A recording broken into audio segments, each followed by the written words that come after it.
In this video, I'm gonna be teaching you who can see your following list on TikTok and how you can change it.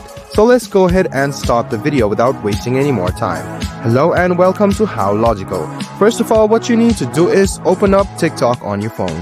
The next thing you want to do is click on Profile on the bottom right hand corner and click on the three lines on the top right hand side.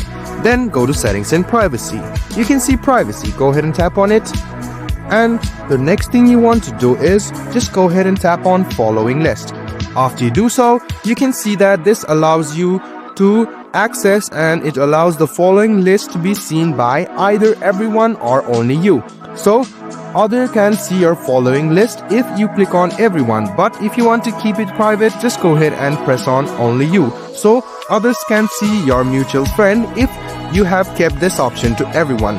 I hope this video was helpful for you. If you still have any kind of confusion, please do mention us on the comment section down below. Like the video, subscribe to the channel, and do hit the bell button for more. Hope to see you in the next video as well. Until then, goodbye, take care, and make sure you enjoy.